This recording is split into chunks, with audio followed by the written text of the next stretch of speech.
Satu kali Bu, Nabi lagi duduk-duduk bersama malaikat Jibril. Tiba-tiba Nabi melihat ada malaikat 1 juta jari-jarinya. Ibu-ibu berapa jari-jarimu Bu? 10, cacat dong. 20 kan ada kakimu.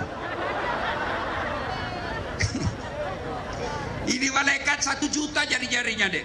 Nabi kagum dan bertanya kepada Jibril, wahai Jibril, malaikat apa itu? Banyak betul jari-jarinya. Jibril menjawab, itu malaikat yang Allah tugaskan mencatat air ketika hujan. Ada yang bisa catat air hujan? Kenapa? Tidak mampu kita catat Ustaz. Kenapa? Banyak sekali tetesannya. Lalu Nabi bertanya kepada malaikat ini, wahai malaikat, apa kau mampu mencatat air ketika hujan? Ya, ku catat yang jatuh di gunung, ku catat yang jatuh di laut, ku catat yang jatuh di darat. Semua aku catat. Ya Muhammad, satu yang tidak bisa aku catat. Kenapa? Jumlahnya lebih banyak daripada air ketika hujan. Apa itu? Ketika umatmu berkumpul di lapangan depan Masjid Lubuk Linggau, lalu mereka bersalawat bareng-bareng, di tempat itu dia bersalawat kepadamu, maka aku tidak bisa mencatat betapa banyak pahala yang turun di tempat itu. Makanya kalau kumpul begini, salawat bareng-bareng, banyak pahalanya. Ibu tidak bisa memperbanyak amal dengan tahajud, adik-adik tidak bisa memperbanyak amal dengan umroh, bapak-bapak tidak bisa memperbanyak amal dengan Senin Kamis. Maka ketika kumpul kalian berjamaah, bersalawatlah karena di situ banyak pahalanya.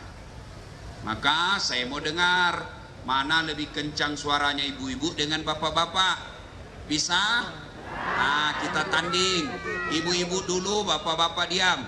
Yuk, ibu-ibu jangan mau kalah sama bapak-bapaknya ibu. Ya, yuk, selawat bareng-bareng.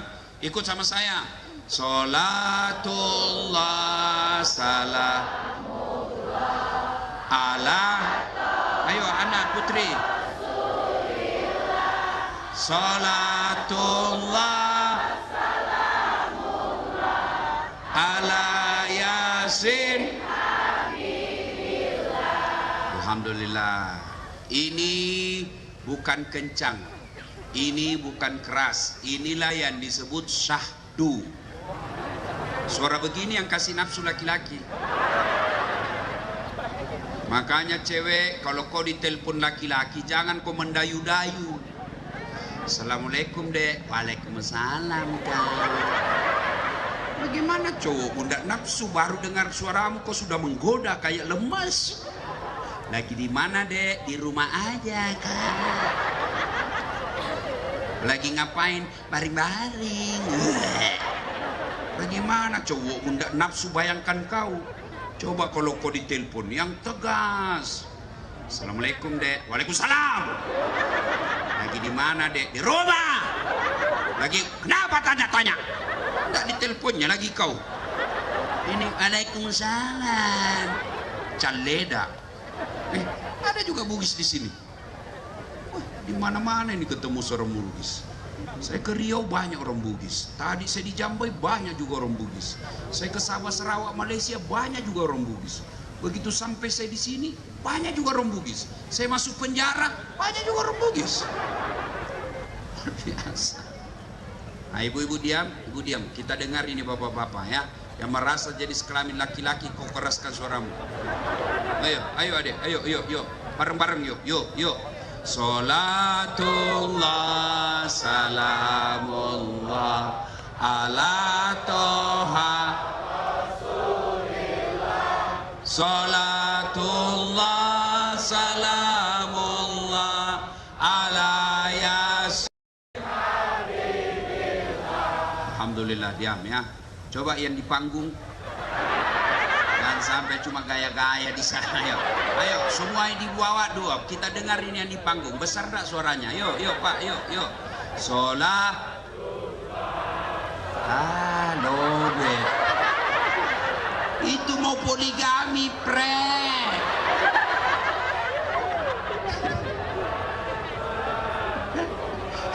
Kasihan.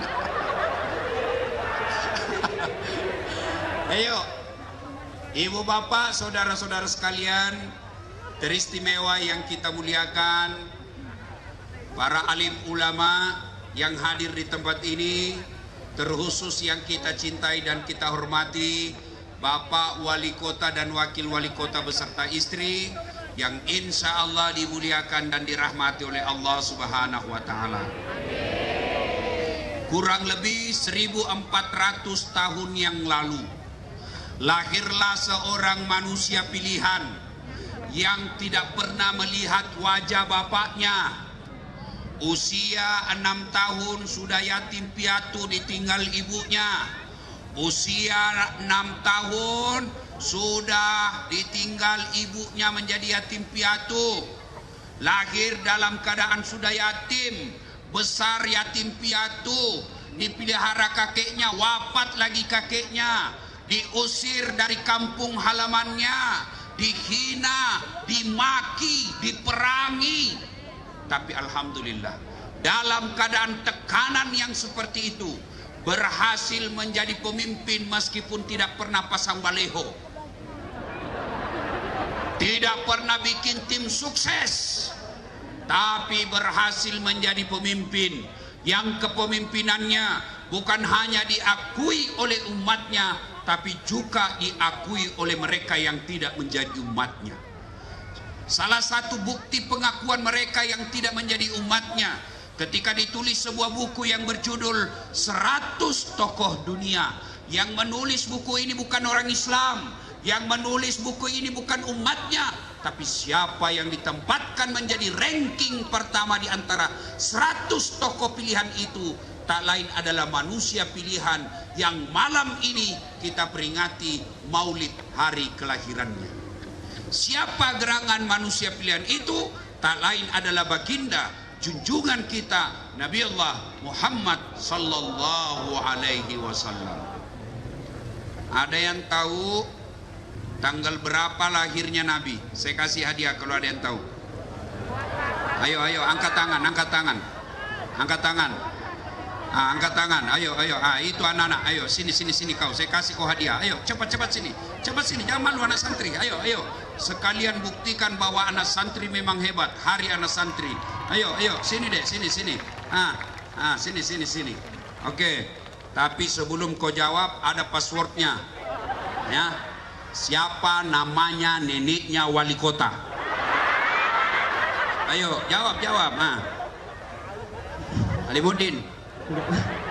Lain kali anak santri, kalau kau ditanya jawab saja, soal benar atau tidak urusan belakangan. Jangan langsung bilang tidak tahu. Itu bukan generasi handal. Jawab saja, sembarang kau tahu kau jawab. Belum tentu juga ini orang tahu. Ya. Tanggal berapa lahirnya Nabi? Tanggal 12 Rabiul Awal. Tahun? Kenapa disebut tahun gajah? Waktu itu ada peperangan gajah. Oh, peperangan. Ya, sedikitlah ku dapat hadiah, uang merah. Beda itu rasanya bos, uang Kapolres dengan uang Mostas. Ayo. Tanggal 12 Rabiul Awal, tahun gajah. Kenapa disebut tahun gajah? Ini jadi masalah. Saya ini keliling-keliling maulid, dari Sabang sampai Merauke, bahkan sampai ke luar negeri, bahkan sampai ke Eropa. Itu tema-temanya sama. Dengan hikmah maulid kita meneladani Nabi dalam kehidupan sehari-hari. Ya toh? Dengan hikmah maulid kita mencontoh Nabi dalam kehidupan sehari-hari. Masalahnya kemudian adalah bagaimana kau mau contoh Nabi kalau sejarahnya Nabi kau tidak tahu? Bagaimana kita mau mengikuti cara hidup Nabi kalau sejarah Nabi kau tidak pernah tahu? Ibu-ibu, berapa istrinya Nabi? Ayo, oke lah. Berapa anaknya Nabi?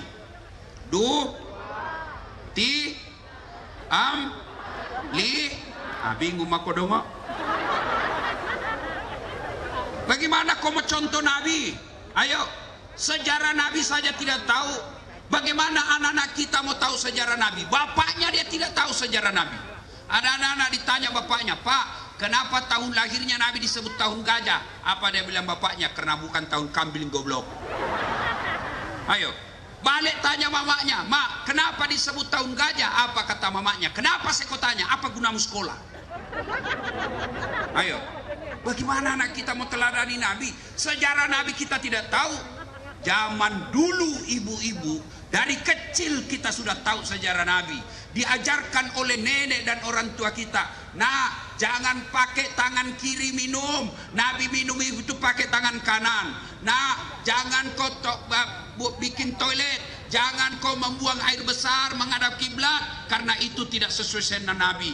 Nah, jangan kau berdiri makan, karena Nabi tidak berdiri makan. Itu dulu orang tua kita. Saya bahkan tahu sejarah Nabi dari lagu-lagunya ibu saya. Sambil cuci piring ibu saya, menyanyilah dia. Pada zaman dahulu kala. Saya tanya, kenapa zaman dahulu kala, Mak? Pada zaman jahiliyah. Kenapa sih zaman jahiliyah, Mak? Lahirlah seorang Rasul yang terakhir dan mulia. Saya tanya namanya, siapa nabinya, Mak? Namanya itu nabi terakhir. Nah, lanjut lagi lagunya. Nabi Muhammad namanya. Ibunya siapa? Siti Aminah ibunya. Bapaknya siapa, Mak? Abdullah nama ayahnya. Di mana tinggal? Lubuk Linggau atau Jambi? Dia jawab lagi, hai bukan itu. Dia lanjut, Madinah tempat tinggalnya. Terus kenapa lagi, Mak? Dia lanjut lagi lagunya. Setelah dewasa diangkat menjadi Rasul. Siapa yang angkat, Mak? Pak Sekda atau Pak Camat? Oleh Allah yang kuasa. Allah itu siapa, Mak? Pencipta alam semesta. Itu lagunya ibu-ibu dulu.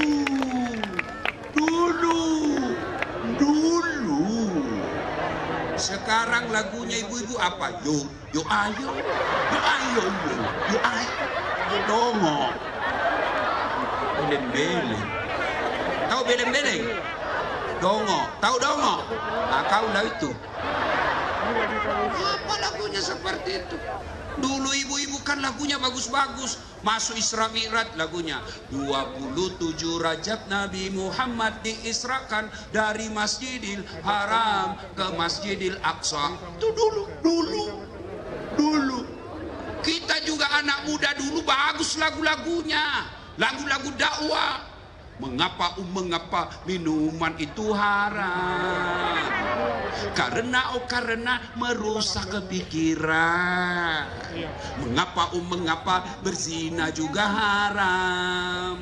Karena itu cara binatang.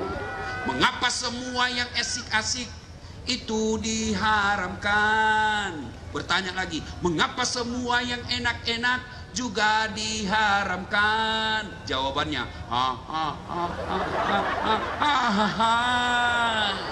itulah perangkap setan, umpannya ialah bermacam-macam kesenangan dulu. Sekarang lagunya anak muda, pulang-pulangku berbadan dua. Beleng-beleng. Ya, nah, mari kita dengar sisi kehidupan Nabi. Saya tidak bisa cerita panjang lebar. Kenapa? Di samping karena keterbatasan ilmu, juga karena waktu yang sangat ringkas.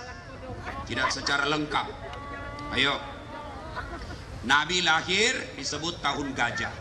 Kenapa disebut tahun gajah? Ada raja yang sombong, namanya Abraha. Dia cemburu sama kota Mekah. Kenapa? Orang-orang Arab setiap tahun datang ke Mekah. Semua orang Arab di Jazirah Arab, Timur Tengah, datang semua ke Mekah.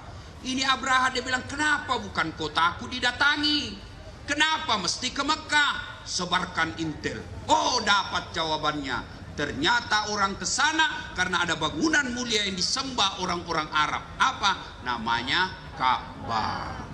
Akhirnya Abraha bikin duplikat. bikin Ka'bah palsu di kampungnya. Tapi anehnya tidak ada orang ke kampungnya, orang tetap ke Mekah. Marah Abraha, jalan satu-satunya hancurkan Ka'bah.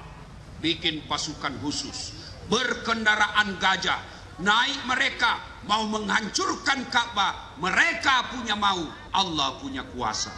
Begitu dekat dengan kota Makkah, Allah turunkan bantuannya. Allah turunkan pasukannya berupa burung ababil yang membawa batu-batu dari neraka. Dia hamparkan semua batu-batu ini, hancur berantakan kendaraan gajah itu beserta Raja Abraha pada tahun kelahirannya Nabi. Tahun itulah maka disebut tahun gajah. Jadi jangan lagi bilang karena bukan tahun kambing. Sudah. Lama-lama kita ringkas cerita. Usia 25 tahun Nabi menjadi pegawainya Siti Khadijah, janda Mekah yang paling kaya waktu itu.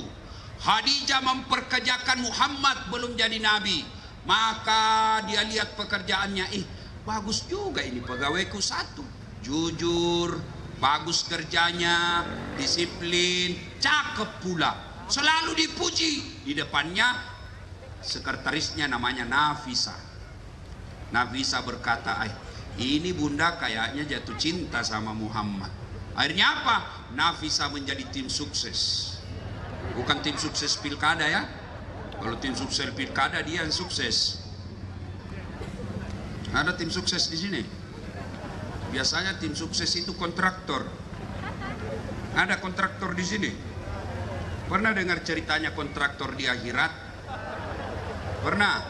Belum tahu ibu? Jadi konon kabarnya itu penghuni surga sama penghuni neraka SMS-an. Dia bilang penghuni surga, bagaimana kabarmu di situ mas bro? Dia bilang, hancur kita ini di neraka. Nggak ada enaknya, di blender terus. Lalu dia bilang dari neraka, kamu bagaimana kabar beritamu di surga? Alhamdulillah nyaman betul di sini surga. 1 laki-laki 7 bidadari pendampingnya. Bayangkan Pak, 7 bidadari. Dan itu bidadari tidak pernah kentut, perawan terus. Gak sama istri kita di rumah 7 kali kentut 1 hari. Jadi bapak-bapak yang tidak punya istri dan tidak berani poligami, siapkan 7 bidadari. Pernah saya selesai ceramah di Makassar begini, tiba-tiba ada ibu-ibu datang, Ustadz, betulkah itu 1 laki-laki 7 bidadari di surga? Iya, yang penting suamimu masuk surga. Jadi suamiku juga begitu nanti? Iya, 7 bidadari. Dia langsung, ya Ustadz, bolehkah saya berdoa? Ibu mau berdoa apa? Ya Allah, janganlah kau berikan bidadari suamiku. Cukuplah saya bidadarinya dunia sampai di akhirat. Saya bilang, sini kau ibu, kau sudah siksa suamimu di dunia, kamu lanjut lagi di akhirat. Lalu penghuni surga ini berkata, nyaman betul di sini. Penghuni neraka berkata lagi, bolehkah kami jalan-jalan ke situ melihat keadaanmu? Boleh aja, sini aja. Tapi bagaimana caranya? Kata penghuni neraka, gampang mas bro. Karena penghuni neraka kreatif, pandai mencari solusi. Gampang. Gimana caranya? Kami bikin jembatan dari neraka, kau juga bikin jembatan dari surga. Kita ketemu di tengah. Bagaimana? Setuju? Setuju. Lelang proyek. Keluar pemenang tender. Waktu pekerjaan 3 hari. Hari pertama jembatan dari neraka sudah selesai 70%. Hari kedua selesai 80%. Hari ketiga tuntas, efektif dan efisien. Selesai tepat waktu. Dilihat ini dari neraka. Kenapa jembatan belum surga belum goyang-goyang? Kenapa belum mulai proyeknya? Teriaklah ini dari neraka. Mas bro, penghuni surga, kenapa kau belum mulai proyekmu? Kami ini sudah sampai di tengah. Apa kata dari surga? Bagaimana mau dimulai bos? Kontraktor, pemborong, panitia, ada semua di situ.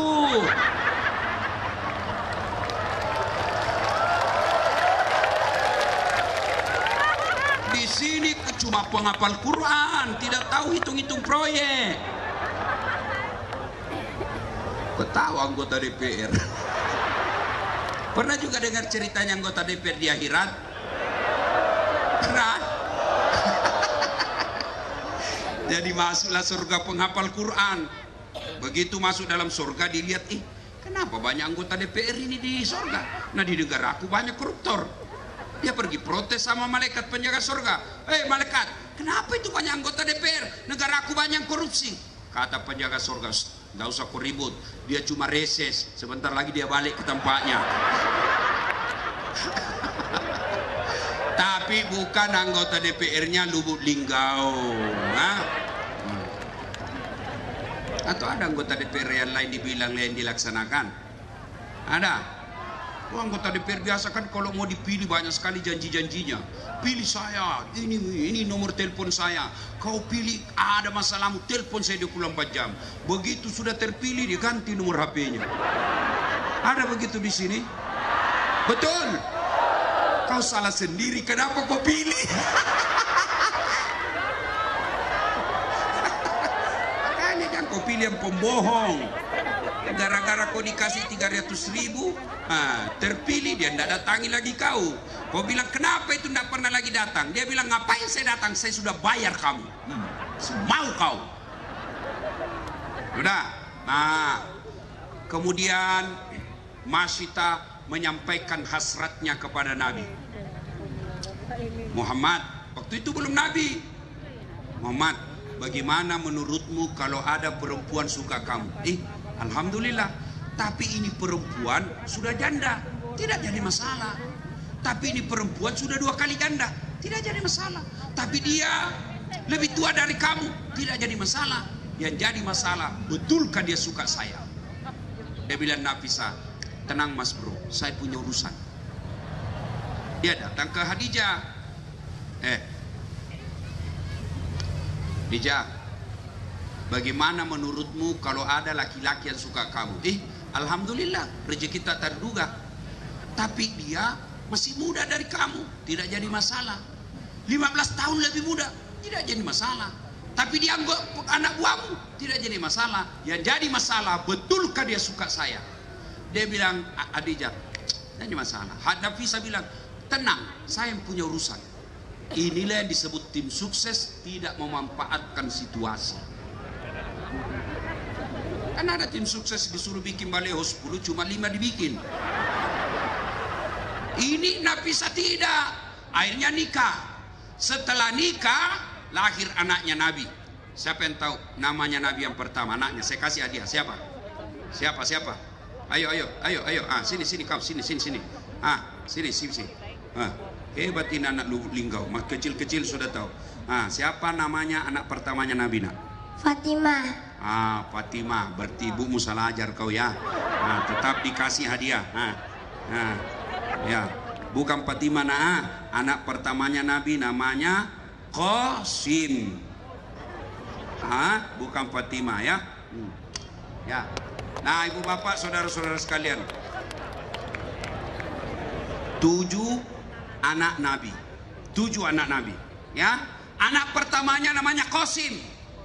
Setelah lahir anaknya beliau, kemudian nih dengar ini, dengar. Belum jadi Nabi. Usia Nabi waktu itu 37 tahun. Di Makkah terjadi perselisihan. Apa sebabnya? Ka'bah dipugar. Setelah dipugar, batu Hajar Aswad mau diletakkan kembali di tempat asalnya. Ribut warga Makkah. Kata Bani Auf, kami lebih berhak. Kata Bani Adi, saya lebih berhak. Ribut semua suku, merasa lebih berhak 4 suku. 6 hari tidak ada penyelesaian. 6 hari belum ada jalan keluar. Akhirnya di hari ke-7 mereka musyawarah. Begini saja, kita tunggu besok. Siapa yang lewat di pintu itu, sekarang namanya masjid, siapa yang lewat di pintu itu, maka kita tunjuk untuk menunjuk siapa di antara kita yang akan meletakkan batu Hajar Aswad. Setuju? Setuju. Maka tunggu besok. Ternyata yang lewat pertama di pintu itu dialah Muhammad, yang pada waktu itu diberi gelar orang Makkah Al-Amin, yang terpercaya karena tidak pernah bohong. Lalu dia bilang Abu Lahab, cocok, ini mi, kaulah Muhammad. Bagaimana ini? Kami sudah berhari-hari bermusyawarah, tidak dapat jalan keluar. Siapa yang kau tunjuk untuk meletakkan batu Hajar Aswad ini? Nabi lalu mengambil serbannya. Beliau letakkan serbannya. Adik-adik tahu serban? Berapa? Berapa sujudnya serban? Berapa? 4. Berapa suku yang bertengkar? 4. Maka Nabi letakkan serbannya, diletakkan, lalu Nabi memanggil semua 4 kepala suku, silahkan kau pegang sudutnya masing-masing. Setuju? Setuju. Lalu Nabi dia bilang, daripada kau bertengkar, saya ambil ini batu, letakkan di serban, mari kita angkat bareng-bareng. Setuju? Setuju. Sudah, daripada kalian bertengkar semua, sudah itu pegang tanganmu masing-masing, kita letakkan di kembali tempatnya. Selesai masalah tanpa masalah. Ada lagi tahu Pegadaian? Ini ibu-ibu dasar suka kredit. Coba, artinya apa? Usia Nabi belum jadi Rasul, beliau sudah menunjukkan kecerdasannya dengan cara apa? Meletakkan batu, menyelesaikan masalah warga tanpa ada yang dirugikan. Win-win solution. Berarti Nabi cerdas. Nah, hikmah pertama dedek, ini ada dedek santri, kalau kalian mau sukses, maka utlubul ilma, tuntut ilmu pengetahuan. Ulang tahun Lubuk Linggau yang ke-18 ini, maka wali kota besok panggil kepala dinas pendidikannya. Wahai kepala dinas pendidikan, besok kau keliling sekolah-sekolah yang ada di wilayah kita, cari anak-anak SMA kelas 3 yang punya nilai baik, yang punya akhlak bagus, sekolahkan, ditanggung oleh pemerintah kota sampai di mana dia mau sekolah. Itu kalau mau maju, utamakan pendidikan. Adik-adik, Iqra ayat pertama turun. Bukan perintah puasa, bukan perintah haji, bukan perintah sholat, tapi ayat pertama, Iqra, baca. Berarti kalau kabupaten kota ini mau maju, maka utamakan pendidikannya buat anak-anak kita.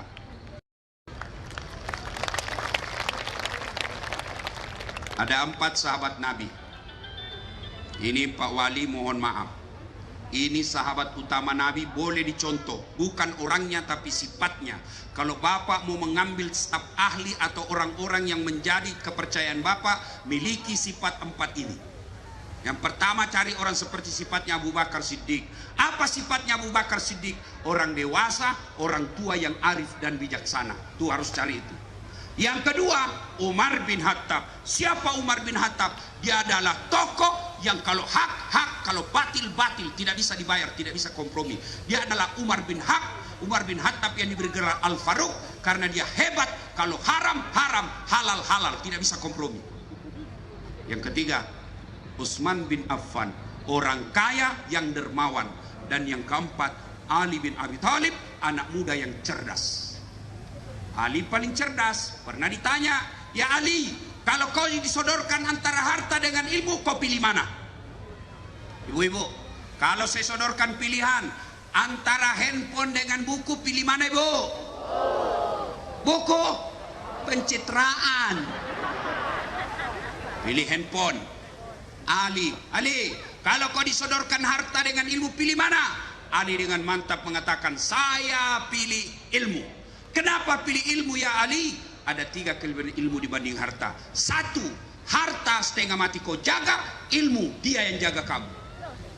Contoh, Bapak punya uang 1 juta, kasih masuk kaleng-kaleng, itu kaleng digembok, sudah itu kasih masuk lemari, lemari digembok, sudah 2 gemboknya, keluar kamar, gembok lagi kamar, 3 gemboknya, keluar rumah, gembok lagi rumah, 4 gemboknya, keluar pagar, gembok lagi pagarnya, 5 gemboknya.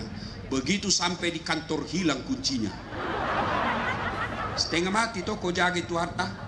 Sementara harta kamu yang jaga, ilmu dia yang jaga kamu. Mana contohnya? Wali kota kita. Coba, kemana wali kota pergi? Dikawal dan dijaga. Dikawal oleh Satpol PP, polisi setengah. Toh, kemana dikawal. Kenapa? Karena cerdas. Tidak mungkin jadi wali kota kalau dia tidak cerdas. Maka orang yang cerdas punya ilmu, dilindungi dan dijaga karena ilmunya. Kedua kelebihannya ilmu. Dengarin adik, supaya kalian mau sekolah dengan baik. Dua kata Ali, kelebihan ilmu. Dengan ilmu kau bisa dapat harta, tapi dengan harta belum tentu kau dapat ilmu. Contoh, ada di kampungku kaya sekali deh, banyak tambaknya, tapi tidak tahu membaca. Diajarlah membaca sama anaknya, dibelikan buku besar, diajar membaca yang ada gambarnya supaya gampang dia mengerti. Disuruh eja, baca pak, PE, P, tambah P, PEP, SO, SO, bacanya Pepso, DEDNT, apa bacanya pak semua? Odol. Belem-belem. Coba dibawa lagi anaknya ke Makassar kota, wah dia masuk mall. Adik-adik tahu mall? Sampai di mall ada tangga lift, tahu tangga lift? Dia naik turun. Begitu dia masuk mall, dilihat tangga lift, terbuka, ada tulisannya open. Dibayangkan open, pembikin kue. Open di kampung kan pembikin kue mentega. Begitu terbuka, masuk orang Cina. Dia teriak, jangan kau masuk, panas itu, pembikin kue, jangan masuk. Masuk pula ini orang Cina, tertutup pintunya. Selang beberapa saat terbuka, keluar orang Afrika. Saya bilang, memang jangan kau masuk, hanguslah kau. Ada lah yang masuk, lah yang keluar, beleng-beleng. Ayo, tuh banyak duitnya. Tapi dengan ilmu bisa dapat harta. Mana contohnya? Ustaz Dasar. Ya, keliling kemana-mana. Waktu saya kecil dulu, saya lihat itu pesawat lewat di kampung saya. Saya teriak, pesawat, kapal lalutu. Orang Bugis bilang, kapal lalutu, kapal lalutu. Saya dalam hati, bisa gitu saya naik pesawat nasi meninggal. Ternyata alhamdulillah sekarang saya capek naik pesawat. Tadi saya naik heli, malah diantar naik heli dari Jambi ke Lubuk Linggau. Coba, kenapa? Apa karena saya cakep, Fred? Apa? Karena punya ilmu. Sekarang tidak pernah saya bingung. Orang bingung karena sekarang mau keluar daerah. Kenapa? Mahal tiket. Saya tidak pernah cemas soal tiket. Kenapa? Bukan saya yang beli. Siapa yang beli? Kabak Kesra. Hebatnya lagi, pergi tidak bawa uang, pulang bawa uang. Makanya anak muda kau sekolah. Tidak ada duitnya orang tuaku. Orang tuamu tidak ada duitnya, tapi Tuhanmu maha kaya. Saya kalau lihat pekerjaan orang tua saya, tidak mungkin saya punya tinggi sekolah. Cuma sayang itu MC tidak sebut semua gelarku tadi. Kalau di gelarku semua disebut itu panjang, tidak bisa bernapas. Doktor, Dasat Latif, SOS, Sarjana Sosial, SAG, Sarjana Agama, MSI, Master Science, PhD, Philosophy of Doctor. Doktor saya ada dua, satu doktor dalam negeri, satu doktor luar negeri. S1 saya juga ada dua. Gimana caranya? Nah, bapak orang miskin. Bapakku bilang, sekolah kau nak. Saya miskin tapi Tuhanmu kaya. Tidak boleh kau berhenti sekolah. Jangan pernah putus asa soal perut. Anak muda, perut ini urusan Allah, bukan urusanmu. Rezekimu Allah yang ngatur. Rezekimu Allah yang ngatur. Tidak boleh kau campur itu rezeki. Ajal, jodoh, maut. Jodoh Allah yang ngatur. Biar bukan jodohmu, tidak ketemu kau kalau tidak jodoh. Kau 10 tahun pacaran bukan jodohmu, tidak jodoh. Baru 1 malam pacaran tertangkap hansip, nikah. Jodoh. Kau juga cewek, jangan mau dipacar-pacari sama cowok. Modal Silver Queen 10.000 dibawa malam minggu. Testosteron 1 botol, roti 1, autan 2, pakai cabang nyamuk, dibawa di pinggir jalan lapangan nonton, Pret. Aku percaya itu cowok. Gunung kan kudaki, lautan ku seberangi, masjid kau lewati, Pret. Woi cewek, jangan kau mau dicowok pacar-pacari cowok. Sudah 3 tahun kau dipacari, tidak dinikah-nikahi. Motor aja itu 1 tahun sudah lunas cicilannya. Kau 3 tahun dipakai gratis, tidak bodoh. Minta kau sama dia, cowokmu, nikahi saya. Kalau kau tidak mau, saya nikah sama laki-laki lain. Kau juga cowok, jangan kasih bodoh-bodoh cewek. Ya, mentang gagah, mana buktinya? Apa kau minta bukti? Bukti minta kancing baju. Cewek, kalau dia bilang cowokmu mana buktinya, ambil kertas bermeterai. Saya Rahmawati berjanji sepenuh hati akan menunggu lelaki yang namanya Rahman. Setelah dia kerja dan menghafal 30 juz, saya terima lamarannya apapun alasannya.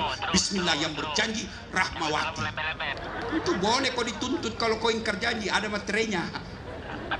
Ya, nah ibu bapak, adik-adik sekolah. Yang kedua, kelebihan ilmu. Dengan ilmu kau bisa dapat harta, tapi dengan harta belum tentu kau dapat ilmu. Yang ketiga, kelebihan ilmu kata Ali, harta kasih orang berkurang, ilmu kasih orang nambah. Yuk sekolah, bapak-bapak ibu-ibu, jangan kasih putus sekolah nak. Saya miskin Ustadz, jangan, anakmu punya rezeki sendiri. Bapak cari nafkah, saya mestinya bapak ngomong, nak saya dulu cita-cita jadi akabri, nak saya cita-cita jadi dokter, tapi putus sekolah karena nenekmu tidak bisa. Sekarang kau yang harus lanjutkan cita-citaku, kau sekolah sampai kapanpun saya siap biayai kau. Jangan putus asa soal rezeki. Masing-masing kita punya rezeki. Yuk sekolah deh baik-baik. Ya, tahu cica? Tahu cica ibu? Apa dimakan cica? Masuk akal enggak? Masuk akal? Bagaimana caranya? Cica cuma di dinding jalan-jalan, nyamuk terbang. Di mana ketemu? Satu ada sayapnya, satu tidak ada. Tapi lagu kita mengajarkan dulu waktu kecil lagu akidah.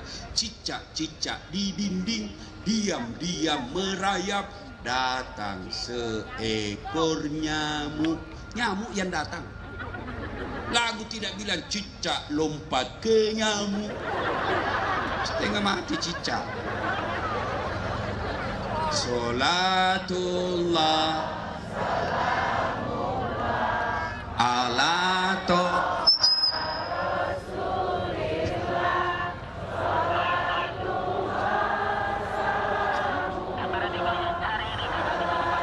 Sin Habibillah. Sudah, karena waktu yang sangat terbatas.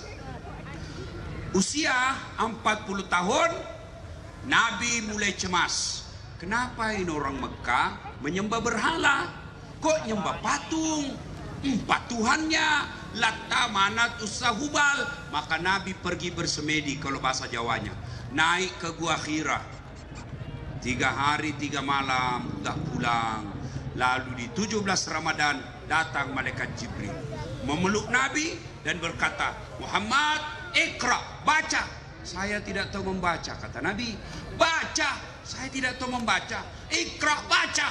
Jibril peluk Nabi sampai Nabi hampir tidak bisa napas lagi karena kencangnya pelukan Jibril. Lalu Nabi menjawabnya, ikra bismi rabbikal ladzi khalaq. Turun Nabi. 3 hari 3 malam tidak ada kabar. Turun Nabi sampai di rumahnya. Lalu Nabi berkata, istriku sayang, saya kedinginan menggigil, tolong selimuti saya. Lalu istri beliau Siti Khadijah berkata, sami'na wa ata'na, saya dengar dan saya taati. Coba ibu-ibu, kalau 3 hari 3 malam tidak pulang suamimu, kau telepon tidak ada pernah aktif, kau SMS tidak dijawab, 3 hari 3 malam langsung pulang menggigil, Bu, selimuti saya. Apa jawabanmu, Bu? Mati kau. Astagfirullah. Paling tidak diselimuti, diinterogasi. Dari mana kau? Dari mana kau? Hikmah maulid yang kedua, jadilah istri yang tidak pernah sangka buruk sama suami. Kenapa rumah tangga banyak pecah dan bercerai? Karena sangka buruk istri kepada suami, suami sangka buruk kepada istri. Ayo Bu, Bu, sangka baik sama suami, perasaanmu tenang. Telepon tidak dijawab, oh suamiku lagi buang air besar. Telepon Telepon tidak dijawab. Oh, suamiku lagi sholat duha. Telepon tidak dijawab. Suamiku lagi sholat berjamaah. Tenang perasaan. Tiba-tiba masuk WhatsApp. Wih, saya lihat suamimu bonceng cewek, cantik betul. Oh, berarti suamiku lagi nge-grab. Tenang perasaanmu. Hah? Pegawai, kalian mau tenang hidup, sangka baik. Tadinya kepala dinas, tiba-tiba tidak ada lagi jabatan, dijadikan staf ahli, ahli yang tidak ada stafnya. Sangka baik, jangan sangka buruk, itulah yang terbaik. Tadinya camat, tiba-tiba tidak ada jabatan, yakin itulah yang terbaik. Saya tamat SMA, daftar tentara, tes fisik tidak lulus. Kenapa? Ceper. Maka saya protes kepada Allah. Ya Allah, kenapa kau lahirkan saya dalam keadaan pendek? Kau tidak jadi rugi kalau saya jadi Tuhan. Kalau kau tidak rugi kalau saya jadi tentara. Temanku lulus jadi polisi. Sekarang dia reserse di Sulawesi Barat. Satu bunga-bunga pangkatnya pakai baret merah, reserse. Saya lulus jadi ustadz pakai baret putih. Tapi alhamdulillah dengan baret putih yang saya pakai, mulai baret hitam sampai baret merah, ku caramai kau semua. Sangka baik, sangka baik. Ya, jangan ada sangka buruk. Kalian mau tenang, sangka baik. Ibu-ibu, bagaimana kau mau tenang kalau kau selalu sangka buruk sama suamimu? Suamimu kau jadikan tahanan kota. Pulang langsung periksa HP. Bagaimana suamimu tidak cepat mati? Kena serangan jantung. Langsung datang ke periksa HP, belum sempat dihapus semua SMS nakal. Mati didapai, mati ya. Terpaksa kau dibohongi. Siapa telepon ini? Terpaksa dibohongi. Kenapa kau selalu curiga? Istri saya, ada kawan saya waktu SD, sampai sekarang masih selalu nelpon saya. Saya mau blokir di kampung saya mau blokir. Nanti dibilangi sombong. Mau diterima teleponnya, perasaannya istri tersinggung. Terpaksa aku tulis namanya di situ di HP ku, penjual batu bata. Bunyi telepon, kata mamanya, "Hei, Ustaz, penjual batu bata." Jangan ku angkat, tagihan itu. Selamatlah saya. Suatu ketika saya bikin teh. Bulan saya ceramah saya bikin teh. Saya ambil itu toples ada tulisannya gula. Begitu saya tes, kenapa asin sekali? Ternyata isinya garam. Dia tulis gula. Saya kasih tahu istriku, kenapa kau tulis gula? Nah ini garam. Dia bilang, HP-mu juga lain kau tulis lain isinya.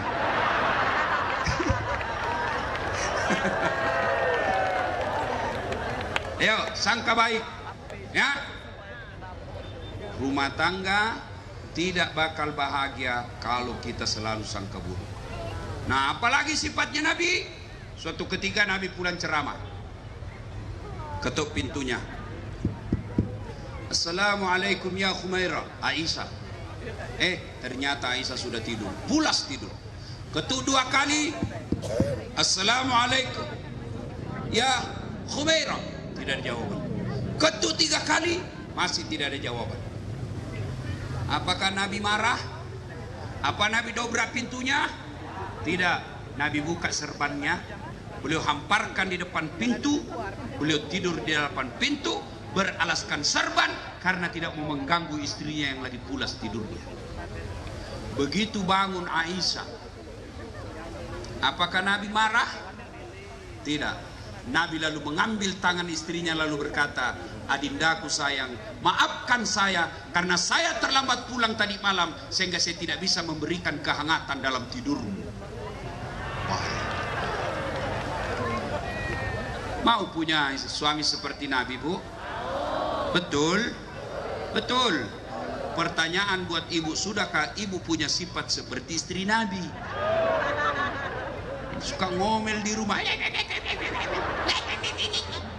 Mana kita tidak cepat mati? Ngomel aja kerjanya. Sampai di rumah nonton aja sinetron, angkat kaki, main remote, makan kacang. Pakai daster tinggi sebelah yang 3 hari tidak dicuci. Kelihatan tali BH. Dia bilang, kasih baik itu tali BH-mu. Dia bilang, jangan lihat BH-nya. Yang penting rasanya, Bu. tidur ngorok. Gimana kita mau dapat surga dunia? Di kantor kita dimarah-marahi sama bupati, marah bupati. Di kantor kita dimarahi sama komandan, siap salah komandan, siap salah komandan. Sampai di rumah dimaki-maki lagi sama istri. Apa enaknya kita jadi laki-laki? Yang ketawa, saya serius ini. Malas masak. Nanti cantik kalau pi pengantin. Oh ibu, mau ndak dirindukan surga? Kata Nabi, barang siapa seorang istri dandan sebelum tidur karena niat menyenangkan hati suaminya, maka sepanjang tidurnya malaikat berdoa, ya Allah rahmati dan sayangi wanita ini karena dia dandan untuk menyenangkan hati suaminya. Amalkan sebentar. Kalau kau pulang nanti mau tidur, pakai yang seksi. Kalau perlu pakai baju renang.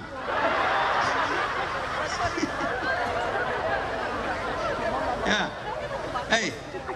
hei bu, serius, ya.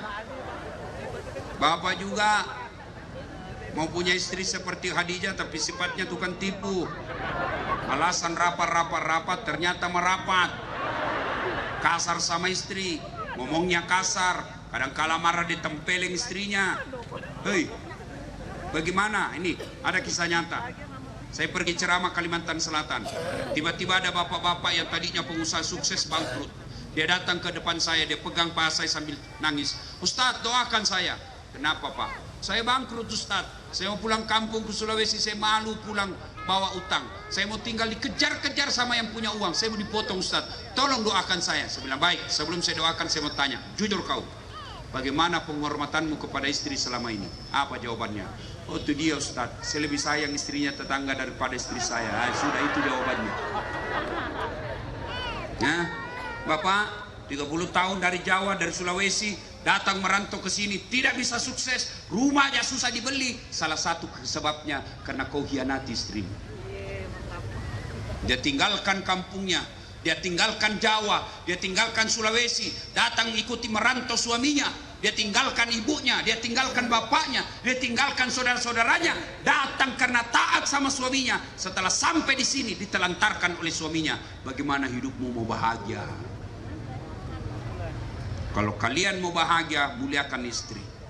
Ya, jangan kasar sama istri. Ini HP saya pak, hampir tiap hari orang curhat. Adalah tadi malam curhat sama saya, suamiku kasar betul Ustadz. Kalau dia marah sampai memaki, sembarang dia ngomong sama saya, sampai dia tempelin saya Ustadz. Tapi saya sabar. Tapi yang paling menyakitkan kalau ibuku dihina sama bapakku. Kadang dia marah, dia bilang kau memang goblok sama ibumu. Bagaimana orang tidak marah kalau kau bilang begitu? Maka suami yang baik memuliakan istri. Nabi 11 istrinya, tidak pernah satupun Nabi panggil nama istrinya. Khadijah tidak pernah dipanggil Khadijah, beliau panggil Ummul Mukminin. Aisyah tidak pernah dipanggil Aisyah, beliau panggil ya Humaira, yang kemerah-merahan pipinya, karena memang Siti Aisyah merah di 5 pipinya. Besok kau amalkan itu. Panggil istrimu, wahai istriku yang termancung hidungnya di lorong 3. Tidak mancung hidungnya Ustaz, ya giginya kau lihat. Justru giginya yang mancung. Ya kau janganlah kau lihat giginya, lehernya. Mana yang bagus alisnya kau, wahai istriku yang lembut halisnya. Jangan terlalu jujur. Mentang-mentang istrimu hitam kau panggil, hitam. Oh hitam. Dot hitam. Dia bilang istrimu, apa hitam-hitam jadi juga anakmu. Dan kau ini kasihan ini perempuan. Coba lihat bagaimana susahnya ini kasihan perempuan. Masih ingat waktu hamil ibu? Ibu, ada ndak ibu hamil tengkurap? Coba bayangkan pak, 9 bulan itu ibu-ibu hamil, tidurnya sesak napas ke kanan, ke kiri, poso, satu aja gayanya, gaya pasrah. Mana ada ibu-ibu tengkurap? 9 bulan pak. Bapak 1 minggu saja tidak tengkurap, pusing. Yang ketawa anak muda, ini urusan orang tua. Ibu, masih ingat waktu melahirkan?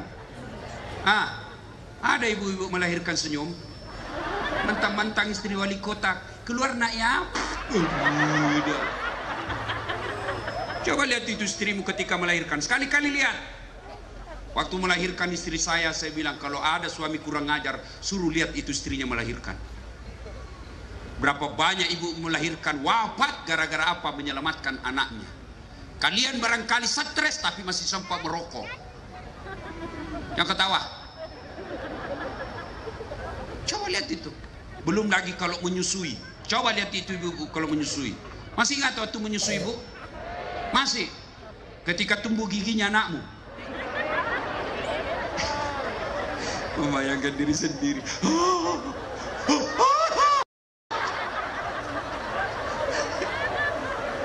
Coba itu istri. Hah? Begitu digigit sama anaknya apa dia? Hei, kok gigit saya? Tidak dibujuk. Anak, lepaskan. Siang anaknya, malam bapaknya. Yang ketawa anak muda. Ya ibu. Ya. Makanya muliakan istri. Nah, karena waktu yang terbatas. Kalau cinta sama Nabi, amalkan sunnah-sunnahnya. Sunnah apa? Pertama, tidak perlu biaya, tidak kerja keras. Apa itu Ustaz? Sholat berjamaah. Maka tadi saya dengar sepanjang jalan dari bandara ada programnya wali kota yang sangat saya kagumi. Apa namanya? Apa itu? Jamase.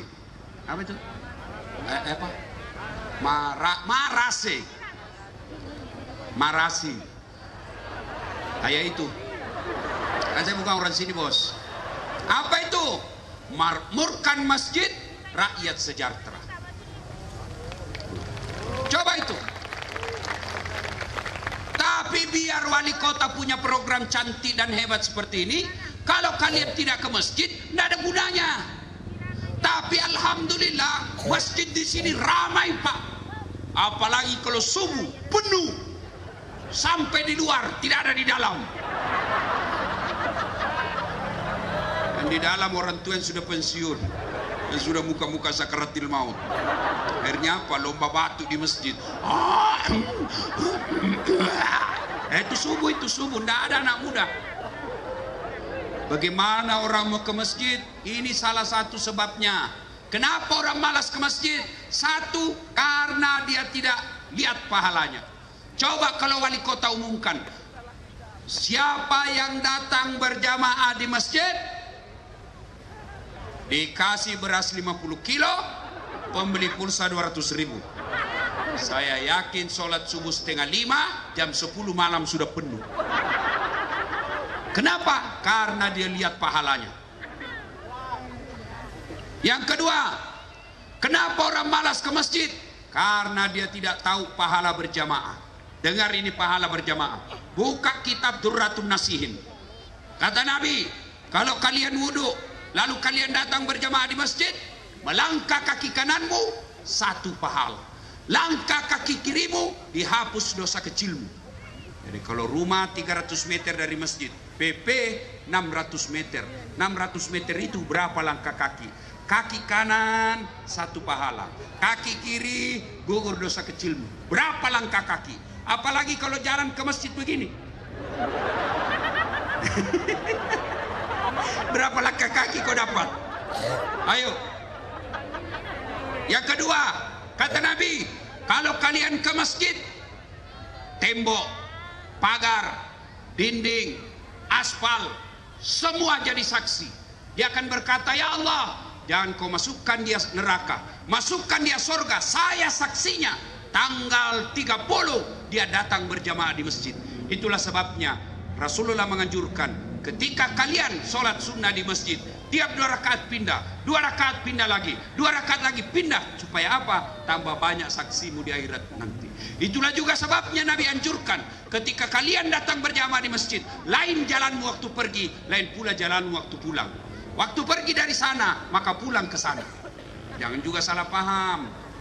Mentang-mentang sudah dengar begini, sebelum dia ke masjid, ke bandara dulu, keliling ke pasar, lapangan sepak bola, baru datang sini. Begitu datang sudah selesai sholat, beleng-beleng. Apa? Apalagi keutamaan berjamaah. Kata Nabi, kalau bajumu basah gerimis, kena debu sepanjang kau jalan, tidak usah cemas. Bajumu yang basah karena gerimis, bajumu yang kena debu, gerimis, baju itulah yang basah. Dan baju yang kena debu itulah yang akan melindungi kalian agar tidak disentuh api neraka. Jadi kalau gerimis datang ke masjid, tidak usah cemas, basahnya bajumu akan menjadi pelindungmu nanti. Apalagi keutamaan berjamaah. Di masjid ada silaturahmi. Keutamaan apa lagi? Di masjid lebih khusyuk. Coba bayangkan Bapak kalau sholat di masjid, begitu keluar masjid, rasanya itu sholat kita langsung diterima. Tapi kalau di rumah kan banyak gangguan. Istri masak, masuk baunya ke hidung. Dibayangkan ikan goreng. Anak bunyi kasih bunyi dandutnya, kita juga ikut menyanyi dalam hati.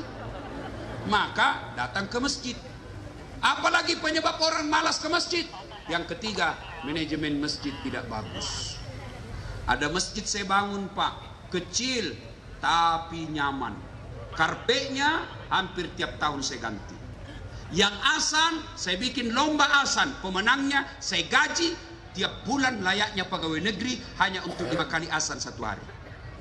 Imamnya penghafal Quran, saya bikinkan kamar, saya kasih motor dinas, gajinya lebih dari pegawai negeri biasa. Penceramanya belum ceramah, saya sudah kasih honornya. Kalau di khotbah minggu depan, minggu ini sudah sampai honornya dengan judul ceramahnya. Sound systemnya baik, ber-AC, tempat duduknya bersih hingga orang nyaman datang ke masjid. Ini bagaimana orang ke masjid? Karpetnya sudah 4 kali lebaran tidak pernah diganti. Begitu kita sujud, teh cicak didapat. Apalagi yang asan orang tua sudah pensiun asma. Ayah.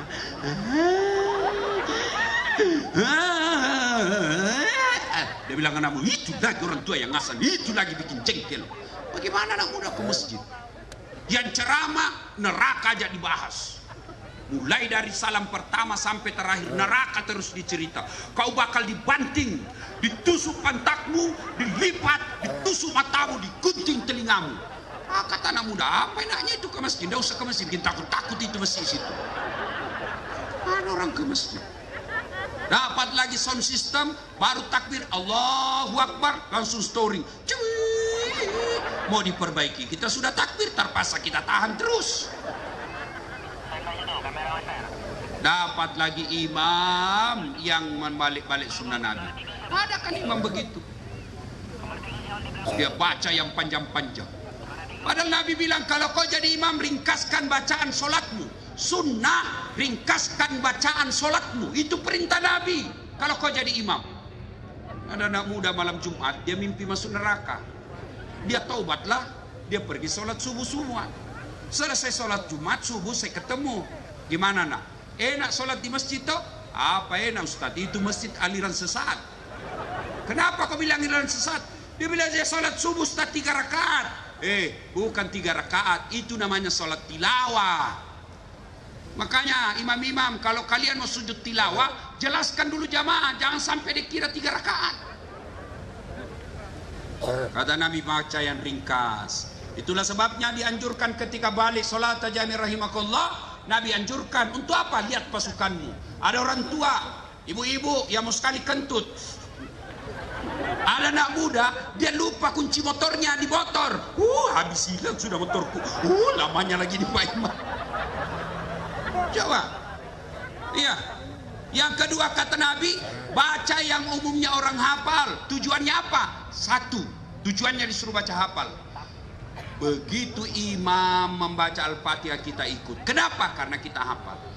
Tapi begitu imam membaca surah Al-Anfal ayat 3 sampai 70, dia khusyuk dengan bacaannya, kita khusyuk dengan hayalan. Kita mau ruku, belum selesai,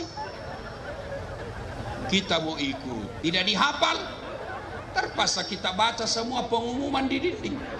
Keadaan keuangan masjid, saldo kas, sudah habis 1 dinding, belum selesai Pak Imam, dibaca lagi apa? Kalender Persatuan Guru Republik Indonesia cabang Kota Lubuk Linggau. Belum habis bacanya Pak Imam, bajunya lagi orang dibaca. caleg DPR RI nomor urut 7 Partai Golkar. Siapa yang salah? Imam. Saya pernah jamaah di kampung.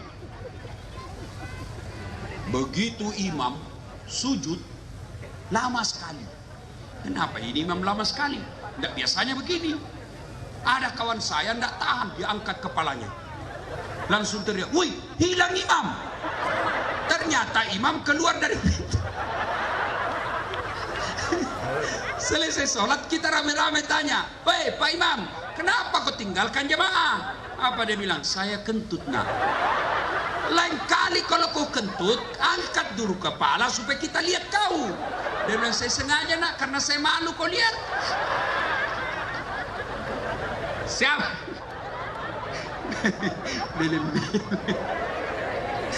Siapa yang salah? Siapa salah? Imam. Makmum juga harus tahu aturan. Imam ada aturannya, makmum juga ada aturannya. Tolong kalau datang ke masjid, itu Nabi sunnahkan pakai pakaian yang bagus. 2, sikat gigi terutama kalau subuh. Bayangkan kalau kau baru bangun, kau salam, orang balik ke kanan, kau balik ke kiri. Selalu kau menguap sampai mati dan tidak lupa itu gigimu. Yang kedua kata Nabi, kalau kau jadi makmum, itu sunnah pakai parfum. Itu sunnah. Dan kalau datang ke masjid, jangan kau paksakan paham dan keyakinanmu. Ada orang pas sholat jamaah mulai takbir, dia ganggu kita. Kayak dia mau gigit kita punya telinga. Allah Akbar. Apa itu? Baca Al-Fatihah kayak ada di telinga kita. Malik. Ya, santai kok cowok. Yang paling menjengkelkan lagi itu kalau dia tidak kasih tahu kita itu jari-jari. Jari-jari kaki ada kan yang begitu. Dikasih pindah jari-jari, dia kasih pindah lagi. Kasih pindah, dia kasih pindah lagi. Saya jengkel. Selesai sholat, kenapa diinjak kaki itu? Kau yang salah, kenapa kau kesentuh-sentuh kaki? Supaya saf jamaah rapat Ustaz. Sini, kalau kau mau saf jamaahmu rapat, bukan kakimu kasih jempol, tapi apa? Nih, bahumu. Kalau bahu rapat pasti saf rapat. Tapi kalau jari-jari kaki rapat belum tentu saf rapat.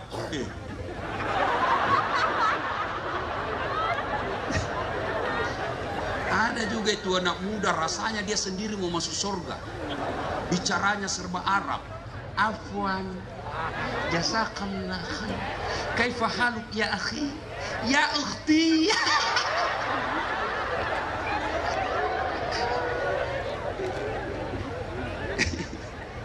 Sampai saya dia maki-maki di Facebook. Dia bilang, "Apa ini Ustaz?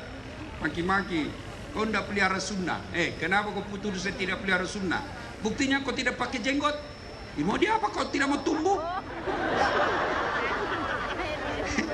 Ayo, nah ibu bapak saudara-saudara sekalian, pelihara sunnah Rasul dengan cara apa? Hidupkan sholat berjamaah.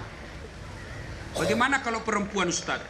Wanita tidak dianjurkan ke masjid, tapi kalau mau ke masjid jangan dilarang. Kenapa? Karena dulu perempuan kalau keluar diculik dan diperkosa. Dulu. Sekarang aman. Apalagi kalau ibu-ibu yang sudah usia 60. Siapa yang mau culik kau? Tapi kalau ada akhwat ya, adik putri yang SMP, SMA, kuliah, kau tidak usah ke masjid, lebih utama di rumah. Kenapa? Kalau kau ke masjid menimbulkan fitnah dan godaan bagi laki-laki. Tapi kalau ibu-ibu yang sudah bau minyak gosok, sudahlah, boleh ke masjid ya. Nah, hidupkan programnya Pak Wali. Berikutnya yang keempat, kalau kita cinta kepada Rasulullah dengan cara apa? Banyak-banyak menyebut nama Nabi. Sebut nama Nabi. Dengan cara apa? Bersalawat. Coba, ketika Allah perintah puasa, Allah tidak puasa. Allah perintah haji, Allah tidak haji. Tapi ketika Allah perintah kita bersalawat, innallaha wa malaikatahu tusalluna ala nabi. Allah dan para malaikatnya berselawat. Maka besok mulai amalkan selawat. Ibu-ibu sambil cuci piring selawat. Salatullah salamullah.